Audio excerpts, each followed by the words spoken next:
Listo. Listo. Estamos ya no sabemos si es la 9ª cápsula, Mariana, creo, ¿verdad? La 9ª, sí. Sí, y así vamos contando el tiempo que hemos estado en cuarentena según cuántas cápsulas llevamos.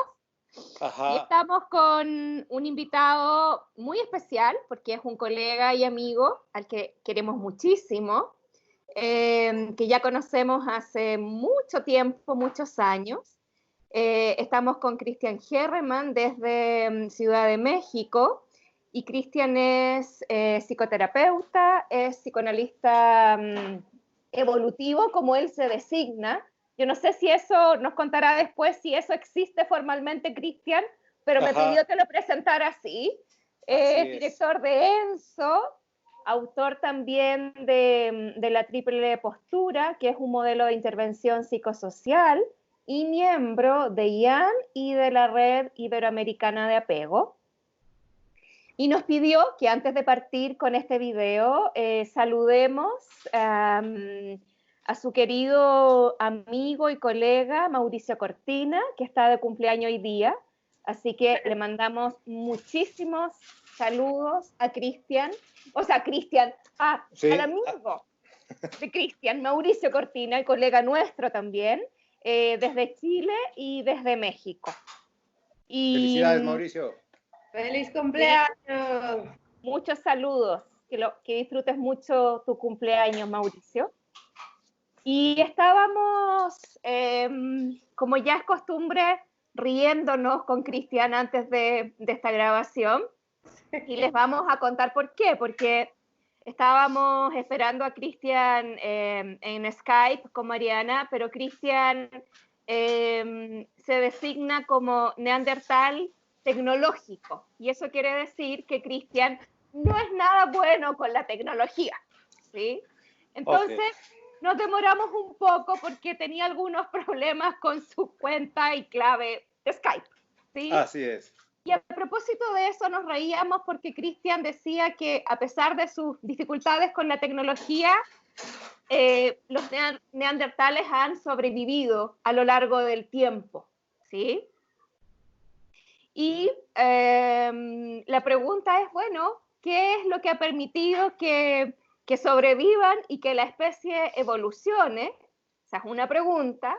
Y cómo eso que ha permitido que la especie evolucione se hace tan relevante en estos tiempos de incertidumbre, donde nuestras estructuras se desordenan, y de eso vamos a estar hablando hoy día. Así que, Cristian, cuéntanos, ¿qué es eso que ha permitido la evolución? ¿Qué es eso de designarse voluntariamente neandertal? Exactamente. Ok, sí, nos reímos mucho y déjenme aclarar eso, porque el presentarme como neandertal fenotípico es una broma. O sea, sí, cuando dicen por ahí que sobreviven los neandertales, digamos que yo ya lo sabía. Cuando me veo al espejo, pues claro.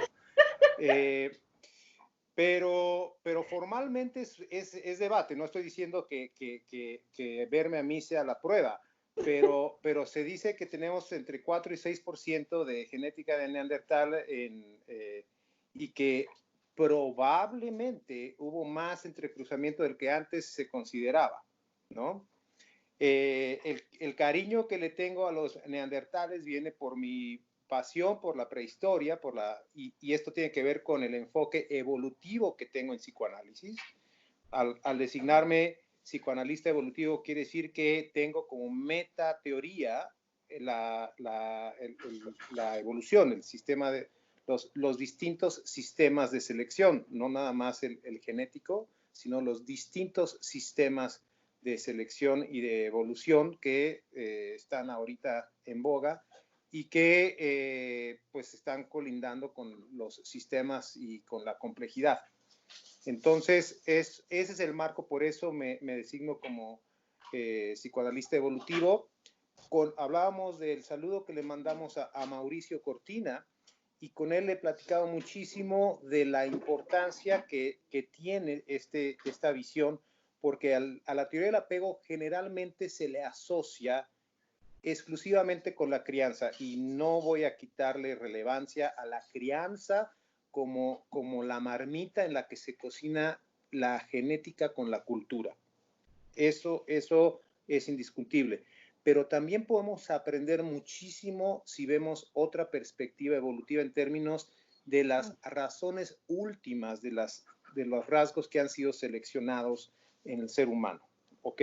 Entonces, esa es una perspectiva que incorporamos, que tomamos, sobre todo en términos de ver ampliamente al sistema de apego como una estrategia evolutiva, ¿no? Que se combina con otros sistemas motivacionales de afiliación, el sexual, el agresivo, todo el exploratorio.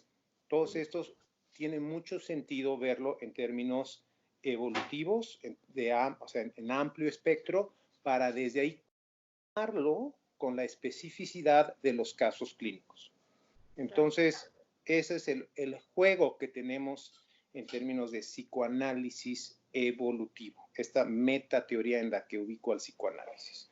Y Stephen Mitten es otro autor que me gusta mucho, y él habla muy bonito de los neandertales. Tiene un libro que se llama Singing Neanderthals, y dice que los neandertales se comunicaban cantando, se comunicaban básicamente con el hemisferio derecho, ¿no?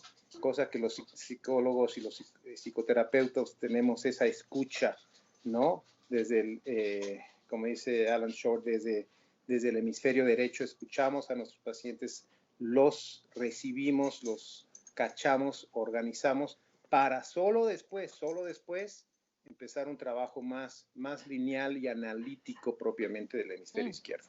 Simplificado, esto obviamente, ¿no? Entonces, de ahí mi cariño por los neandertales y la prehistoria en general. Y Cristian. Sí, Mariana. No, iba a decir que hablando de esto como de los sistemas motivacionales y de todas estas características que como especie nos han permitido evolucionar y sobrevivir, no sé si nos pudieras platicar un poquito más cómo esto tiene que ver con la triple postura, o que nos pudieras comentar un poquito de la triple postura, que se me hace súper interesante. Digo, la triple postura siendo un modelo también de intervención psicosocial, como dijo Leila, pero creo que de ahí podemos también hablar sobre elementos que han contribuido a que nosotros como especie sigamos el día de hoy, ¿no? Claro. Porque, claro, ahí aparece la centralidad del tema de hoy, de nuestra cápsula, que tiene que ver con la cooperación, ¿sí? Y que tal vez lo estamos como rondando, ¿sí? Pero no lo hemos dicho explícitamente. Ajá. Sí, bueno, la cooperación ha sido quizás la dimensión de la triple postura, que la triple postura es un modelo de intervención psicosocial y es un modelo de la mente que surge de la necesidad de llevar a las personas que están en las trincheras, los frontline workers, las personas que están haciendo el trabajo más rudo en comunidad, en condiciones de pobreza, de marginalidad, ¿no? Estas personas son las que están en las mejores condiciones de hacer un cambio, una intervención, pero muchas veces no cuentan con las herramientas con las que contamos quienes sí podemos hacer una maestría, sí podemos hacer un doctorado, estudiamos. O sea, todos esos recursos están muchas veces cortados de las personas que están dispuestas a hacer el trabajo con las personas menos favorecidas. Entonces ahí hay una brecha, una zanja que la triple postura busca cerrar, hacer accesible, cuidar a los que están cuidando en las trincheras. Esa es la función de la triple postura. La triple postura combina una perspectiva social, de psicología social y comunitaria, con la teoría del apego, con una teoría evolutiva y específicamente teoría de la mente. Entonces, le llamamos la dimensión de cooperación, le llamamos dimensión de apego y dimensión de mentalización.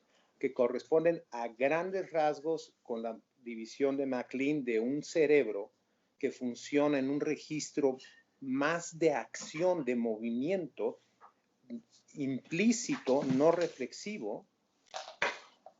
Otro cerebro, otro sistema que se articula con el primero, que es afectivo, ¿no? Del que Jan Paxbeck ha hablado mucho, y un tercer sistema que se articula con los otros dos, que es la corteza cerebral, donde están las funciones ejecutivas, la capacidad de asociar, de frenar, etc. Entonces, básicamente es un refrito del ello, yo y superyo. Cristian, ¿Okay? Sí. Cristian, ¿y cómo podemos o cómo vamos a entender la cooperación? Para que le contemos a las personas que nos van a estar viendo, y también por qué la cooperación emerge como un proceso tan relevante en este tiempo. Excelente. La cooperación es la forma en la que se organizan las estrategias que siguen distintos organismos o sistemas o elementos para conseguir un objetivo en común. ¿Ok? No tiene nada que ver con que ese objetivo sea honorable o bonito, no. Simplemente es que distintos elementos sean organismos unicelulares, pluricelulares, sea una manada, sea lo que sea, se coordinan para obtener un bien común. Entonces es un concepto que es muy interesante porque vincula distintos niveles de explicación. O sea, puede ser un grupo de personas o puede ser un grupo de células, ¿ok? O sistemas dentro de un cuerpo. O sea, trabajan de manera coordinada, buscando un fin común, ¿ok? Esto es importante, bueno, por muchas razones. Me imagino que ya va sonando importante, ¿no? Pero en términos de la evolución humana, está estrechamente relacionado con la crianza. Los seres humanos tenemos en ese sentido dos cosas que no es casualidad que vayan juntas. El tipo de cooperación al que somos capaces de llegar, somos animales hipercooperadores y sobre todo operamos de una manera muy particular. Y ahorita voy a llegar a eso.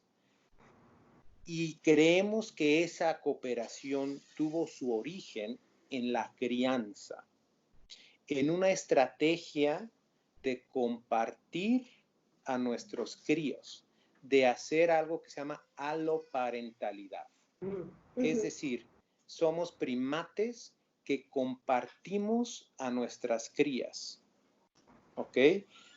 Que somos capaces de que nace nuestra hija y a los minutos ya la está cargando la mamá, la tía, el hermano, todo el mundo. Eso no se ve entre los chimpancés. La tasa de mortalidad infantil entre los chimpancés es altísima, razón por la cual las mamás no prestan a sus hijos antes del año. Es una relación muy estrecha en donde no prestan a sus hijos. Nosotros evolutivamente escogimos una estrategia diferente. Decidimos funcionar como grupo, pero criar en grupo.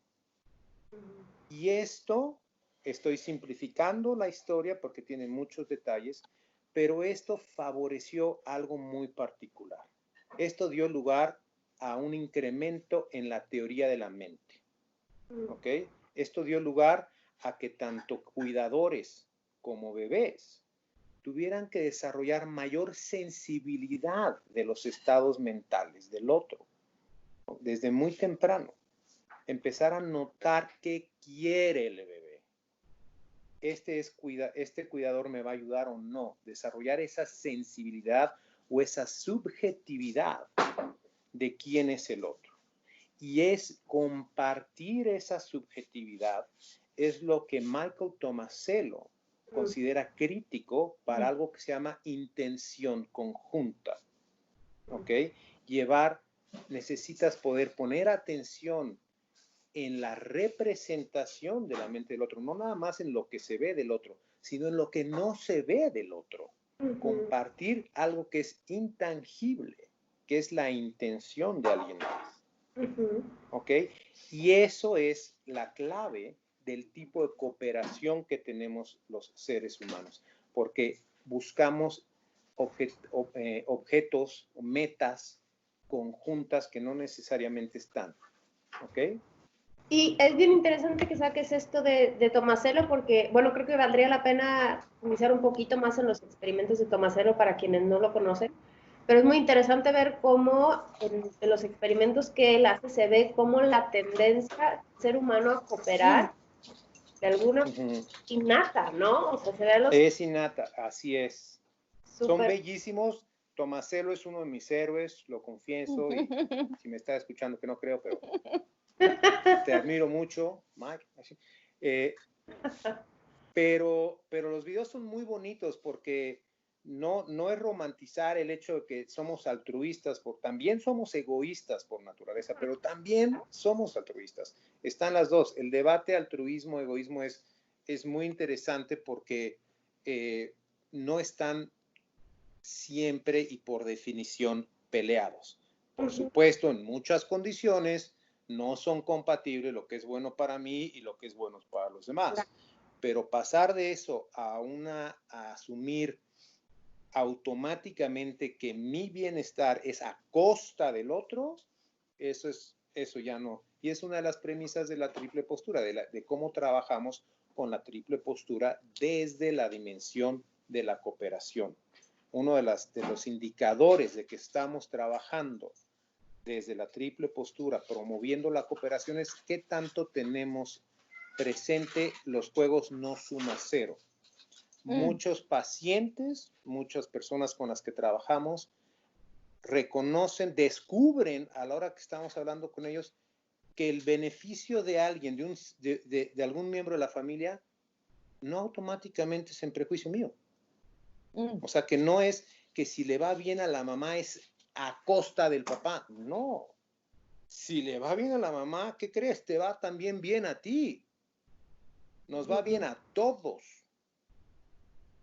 Ahora, Cristian, sí.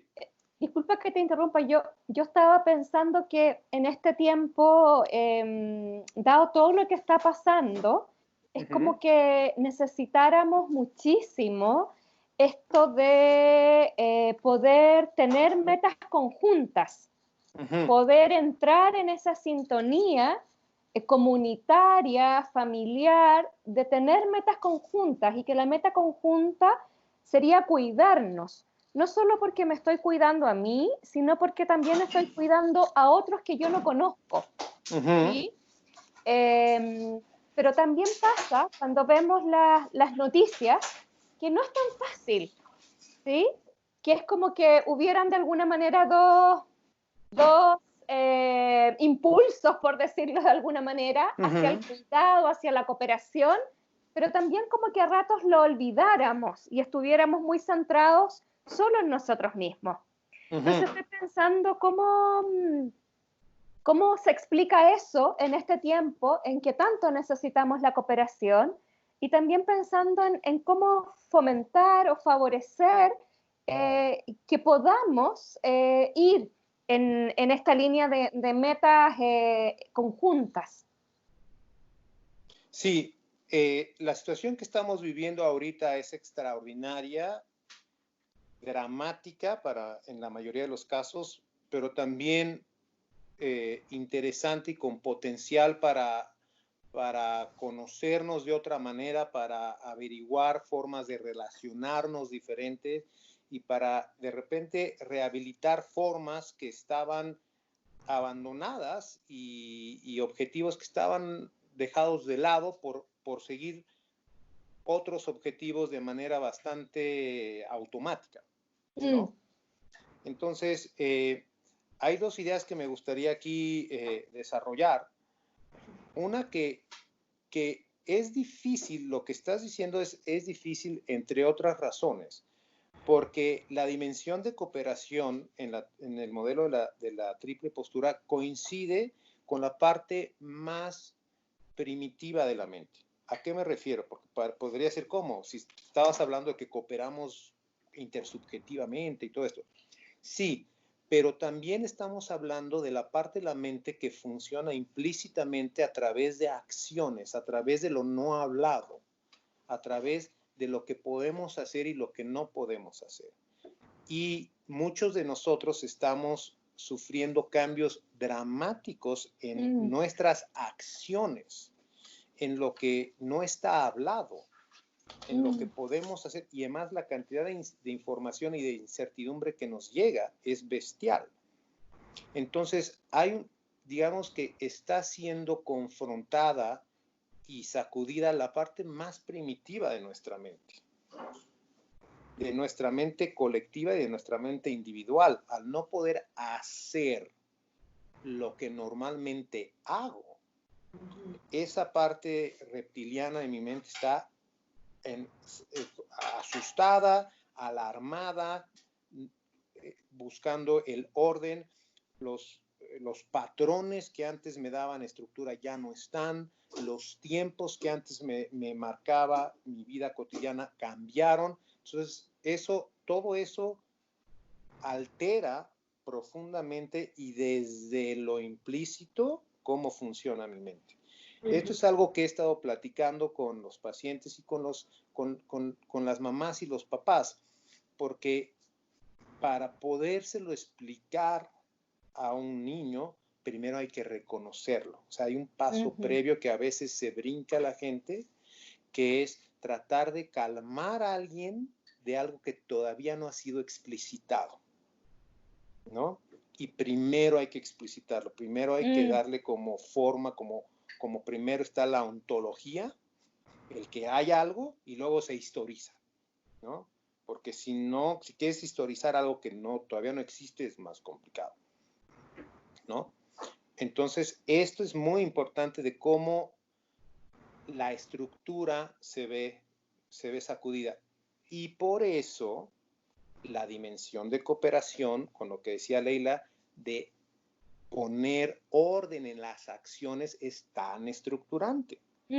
Porque empiezas a darle forma a través de tus rutinas, tus acciones, tu contacto concreto con los demás, empiezas a estructurar la parte más implícita y primitiva de tu mente, ¿no? Por eso es tan importante lo predecible, el orden, los patrones. Cristian, tal vez lo voy a decir muy, muy en simple, ¿sí? Pero es como se me vino. Entonces, es difícil pedirnos que entremos en la sintonía de la cooperación si está sacudida la parte más primitiva del cerebro. Entonces, lo primero es ir a calmar esa parte que está sacudida para que luego pueda emerger la posibilidad de cooperación. Es correcto, aunque nunca es tan tajante una cosa primero y otra después. Exacto. ¿Ok? El lema de la triple postura es: nos ayudamos, nos cuidamos y nos divertimos. ¿Ok? Y las tres corresponden con las dimensiones de cooperación, de apego y de mentalización, que se van dando articuladamente. Y ninguna puede ser a costa de la otra. Puede ser que a veces sea más importante una, pasa a la figura y las otras se vuelven fondo, pero es un principio fractal en donde en cada una están implícitas las otras dos. Entonces, tienes razón, nos asustamos, podemos atender la parte emocional, atenderlo más desde lo emocional, sintonizando, siendo empáticos con el miedo que pueda dar, habrá su momento y su lugar para hacer eso, pero si estamos hablando desde la cooperación, quiere decir que también va a ser muy importante poder articular, hacer cosas concretas, acciones concretas, porque esas acciones concretas van a repercutir en esta señal de alarma que viene desde el sistema emotivo. ¿Okay? Estamos trabajando la dimensión de apego desde la dimensión de cooperación al tener pautas de acción claras, ¿no? Entonces trabajamos las dos. Cuando dices, Cristian, si estoy asustado, entonces hacer cosas concretas es muy relevante. ¿De qué tipo de cosas concretas estás hablando? Por ejemplo, algo que pasa mucho es que dijeron en las noticias, es que me llegó en Facebook esta información, es que se están muriendo 2 personas cada minuto en Nueva York. En realidad te ayuda a saber que se están muriendo, que dicen que se están muriendo 2 personas al minuto en Nueva York. Que dicen o sea, yo recomiendo escoger una fuente, una hora para informarte de cómo están las cosas y olvidarte de todo lo demás. Esa es una acción concreta, o sea, no te cortes la vena con galletas de animalito. ¿Okay? Porque con tanta información y desinformación, esa parte ansiosa que se alerta de la señal de alarma, hay acciones que nos van de hecho a poner más ansiosos y hay acciones que van a bajar esa ansiedad. Ya te informaste que quieres escuchar exclusivamente lo que diga López-Gatell, fantástico, quédate con eso y el resto del tiempo no estés escuchando información de muy dudosa calidad y eso es una acción concreta, ¿no?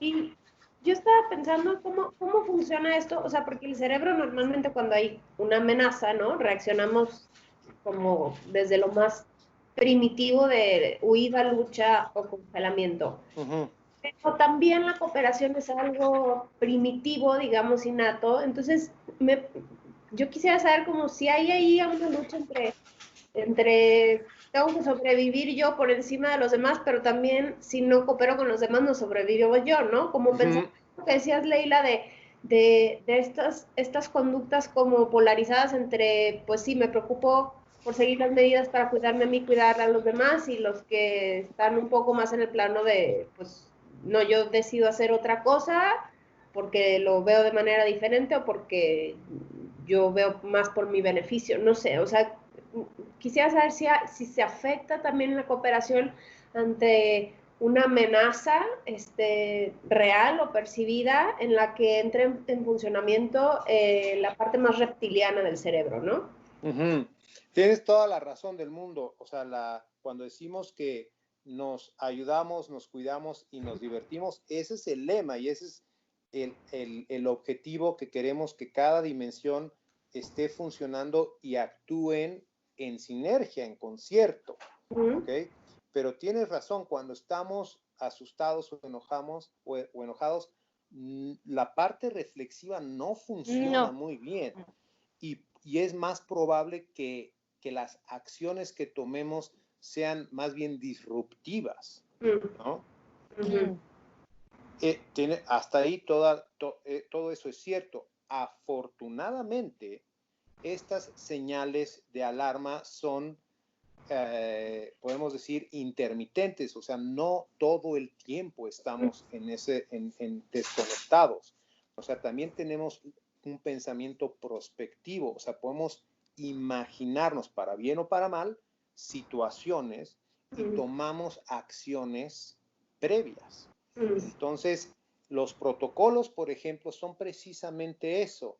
Sabemos que cuando la gente está asustada, no va a reflexionar. Necesitamos haber prepensado lo que va a pasar en ese momento para que cuando no tenga cabeza para imaginarse las mejores soluciones, solo tenga que seguir estos 3 simples pasos. Hay una estructura. Porque en ese momento solo puedes pensar en no correr, no empujar, no gritar, seguir los pasos y ya. ¿Por qué? Porque vas a estar muy asustada si está temblando. Claro. No queremos que además de estar asustada tengas que imaginarte o consensar con los demás qué conviene hacer. Entonces, En medio de un temblor. ¿Qué hacemos? Exacto, vamos a hacer una pequeña asamblea, jóvenes. No, no. Y eso es algo interesante. Cooperar, cuidarnos, divertirnos, cambia dramáticamente. No hay una forma única y universal. Cuando está temblando, no vas a, o sea, no es una empresa democrática lo que va a pasar.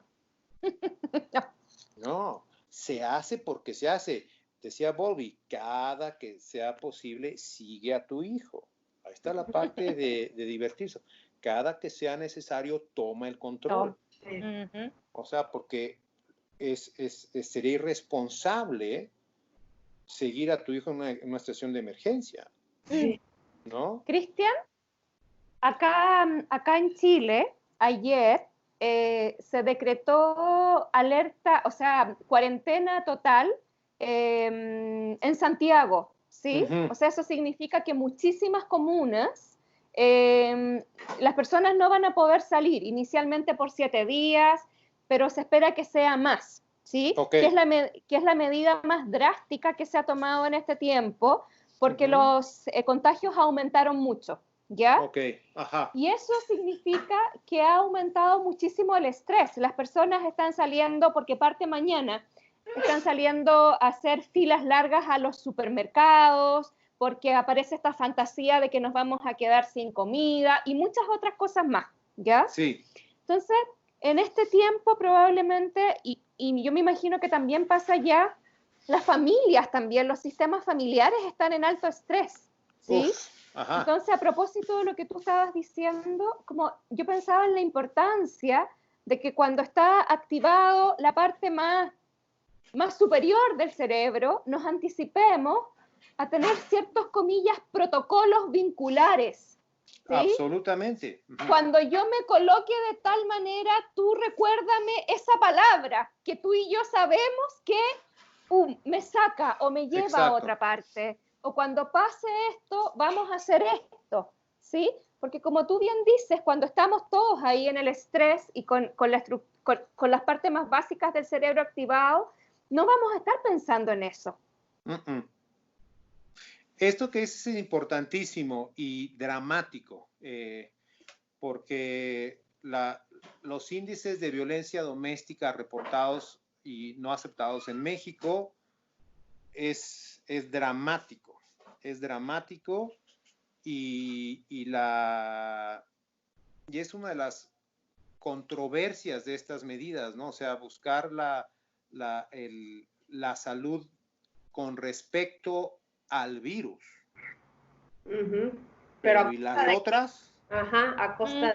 Y las otras, o sea, en un país donde hay tanta violencia doméstica, donde se mueren 10 mujeres al día, en México, estoy hablando de México, pues es muy, o sea, es dramático pensar que le estás pidiendo a esas mujeres que se queden con sus agresores.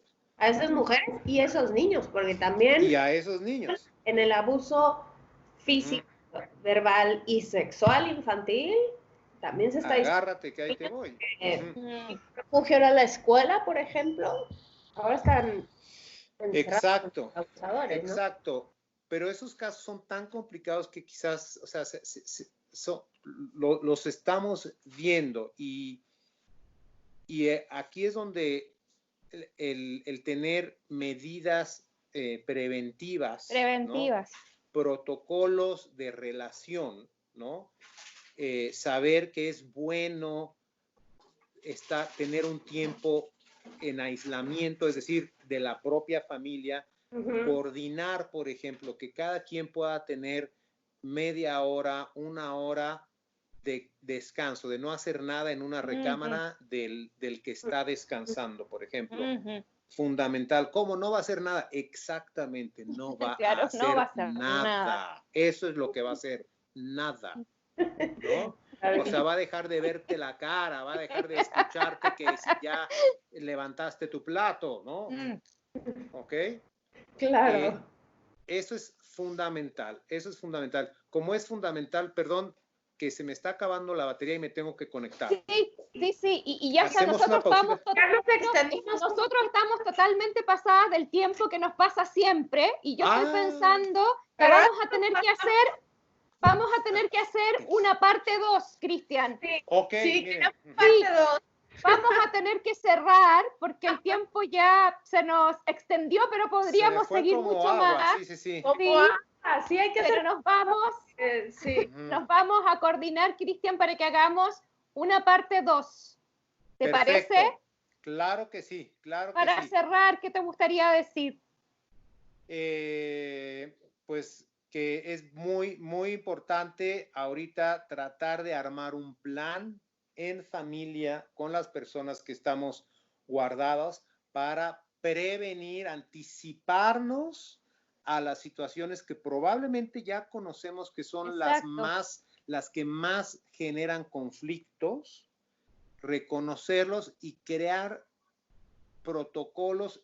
¿Qué es un protocolo? Es acciones ya predeterminadas, platicadas en familia de qué vamos a hacer. O sea, cuando pase esto, cuando alguien empiece a sentir enojo, use la palabra como una que es un hitazo con mis pacientes más o menos jóvenes, calzoncillos, ¿no? Entonces, que alguien empiece a decir calzoncillos, calzoncillos. Y eso es lo que pasa, o sea, da risa. Entonces cortas un poco el ya me estaba yo enchilando, calzoncillos, calzoncillos. Y en ese momento se toma la acción correspondiente, que es probablemente hacer una pausa y tiempo fuera para todos. Ok. Buenísimo. Buenísimo. Ok, pero seguimos hablando.